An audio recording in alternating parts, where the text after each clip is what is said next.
প্রত্যেকটা মানুষের দিন শুরু হোক ভালো কাজ দিয়ে, আর ভালোর প্রতীক হিসাবে ফুলটাই শ্রেষ্ঠ। ফুল ভালো লাগার জিনিস, ভালোবাসার জিনিস।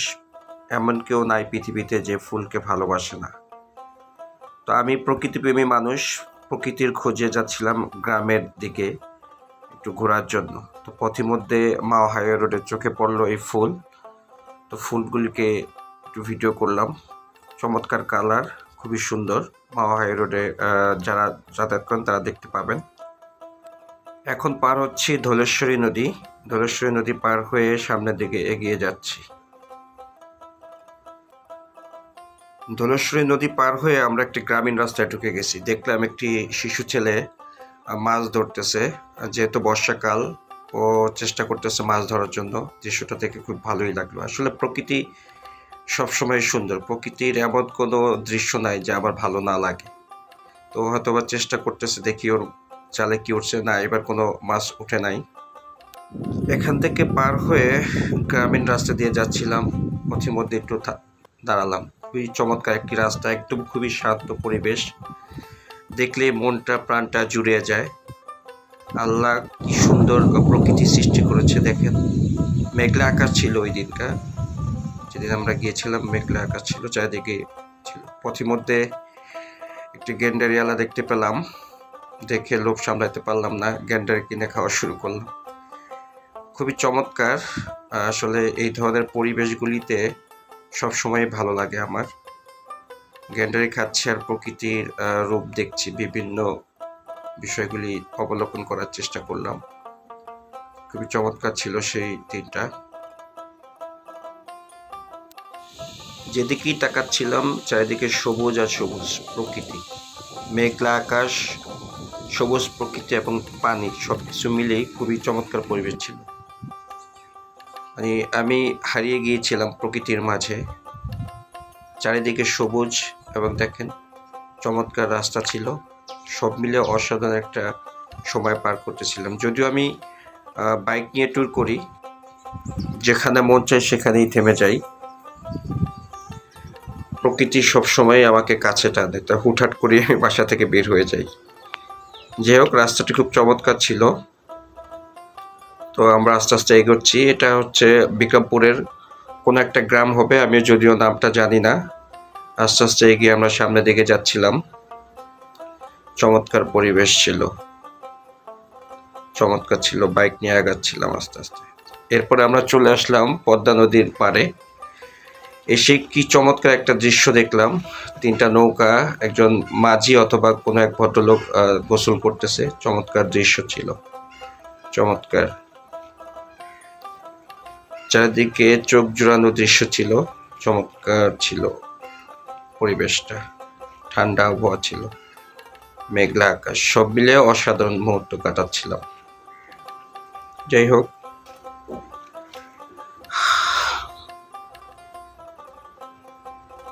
মাঝে মাঝে কিছু মালবাহী জাহাজ সাব নদীতে, শাখা নদীতে ঢুকতেছে।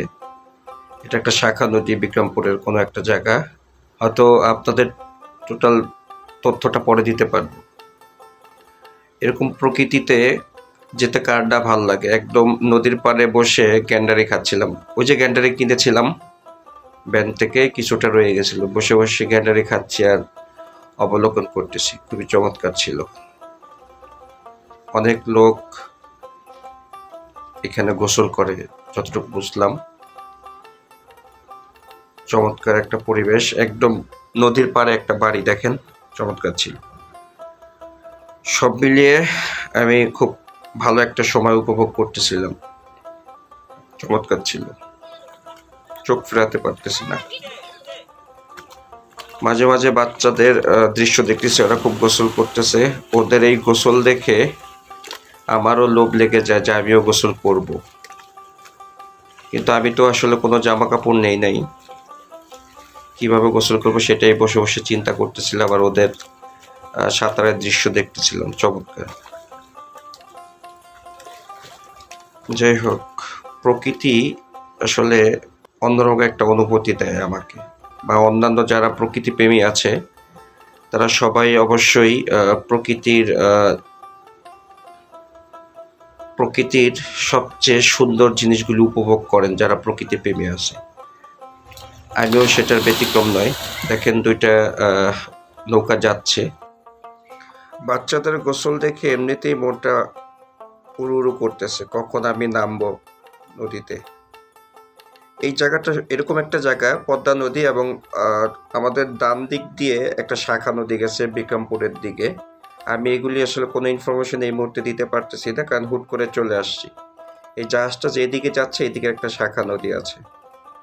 চারদিকে খুব চমৎকার পরিবেশ ছিল, সময়টা খুব ভালোই কাটতেছিল। চমৎকার চমৎকার। আসলে প্রকৃতির ব্যাপারে কোনো ব্যাখ্যা হয় না, প্রকৃতির ব্যাপারে কোনো ব্যাখ্যাই চলে না। প্রকৃতি আসলে অন্যরকম, তারপরও আমরা মানুষরা এক একজন এক এক রকম ব্যাখ্যা দিয়ে থাকি। আমি আরেকটু প্রকৃতিকে উপভোগ করার জন্য নৌকায় গিয়ে বসলাম। আমার সামনে দিয়ে একটা মালবাহী জাহাজ যাচ্ছে, চমৎকার দৃশ্য। পশ্চিম দিকটায় একটা চর আছে, ওইখানে কিছু গাছপালা আছে, খুবই চমৎকার দৃশ্য ছিল।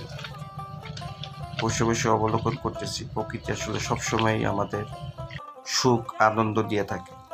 যাই হোক, অনেক চিন্তা ভাবনা করে অবশেষে এক কাপড় চুপড়েই নেমে পড়লাম পদ্মা নদীতে গোসল। কারণ পদ্মা নদীতে এসে গোসল করব না তা কি হয়, গোসলের জন্য নেমে গেলাম। অন্যরকম একটা অনুভূতি আমার ভিতরে কাজ করতেছে। যতটুকু সম্ভব একটু সামনের দিকে সাঁতার কাটলাম, ভালোই লাগতেছিল পরিবেশটা। চমৎকার। আপনারাও সময় সুযোগ পেলে এরকম কাজ করবেন। নিজের আনন্দ নিজেকেই তৈরি করে নিতে হয়।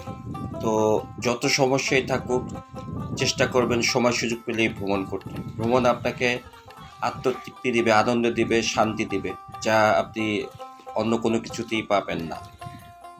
এই জন্য চেষ্টা করবেন বেশি বেশি সময় পেলেই ভ্রমণ করার জন্য। তাতে আপনার মন ভালো থাকবে। পদ্মা নদীতে গোসলটা আমার খুব চমৎকার লেগেছে। আমি অনেক অন্যরকম একটা অনুভূতি পেয়েছি, যেটা আসলে ভাষায় প্রকাশ করতে পারবো না। দারুণ দারুণ সময় পার করছি, দারুণ। যেটা আপনি যখন এরকম একটা পরিস্থিতিতে আসবেন তখন আপনি এটা অনুভব করতে পারবেন। চমৎকার ছিল, চমৎকার চমৎকার। আসলে কিছু অনুভূতি ভাষায় প্রকাশ করা যায় না। কি চমৎকার একটা সময় পার করছি, সেটা আমি আসলে বলে বোঝাতে পারবো না। চমৎকার ছিল সেই সময়টা, যেই দিন এখানে গিয়েছিলাম। চমৎকার কিছু মুহূর্ত পার করলাম এবং এখানে লোকাল একটা ছেলের সাথে কথাবার্তা বলে ঠিকানা জানার চেষ্টা করলাম।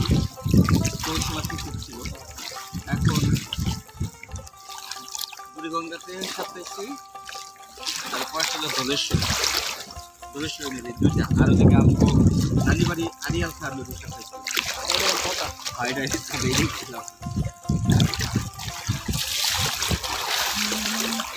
এই একটা কই কই গেছে এই চরটা যে আপনার একটা চরক ছিল, বুঝলেন? এখন এই চরটা আর কি মানুষ বসবাস করেছে না, এই চর এই চরে যাওয়ার একমাত্র বাহন তো মনে হয় নৌকা, না? কোন সিম যাওয়া যাবে এই চরে? আপনার এই চরে আর কি আমার গোসল শেষ, ভিজা কাপড়ে উঠে গেলাম।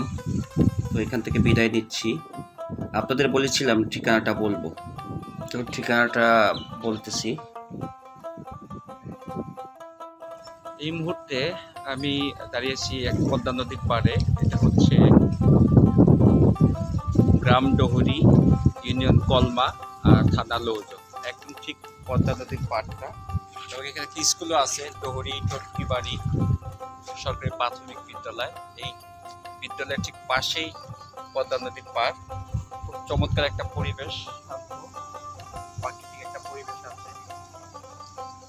তা আমি মাঝে মাঝে হুটহাট করি বেরিয়ে পড়ি, কোনো প্ল্যান প্রোগ্রাম থাকে না আমার ভ্রমণের জন্য, কারণ আমি ভিলেজ প্রকৃতিটাকে খুব বেশি পছন্দ করি, যার জন্য হুটহাট করে গ্রামীণ প্রকৃতিতে চলে আসি প্ল্যান ছাড়াই। একটু আগে গোসল করছিলাম, এই মুহূর্তে শার্টটা ভিজা, কারণ আমি কোনো প্ল্যান করে কোনো কিছু নিয়ে আসি নাই, হুট করে গোসল করলাম।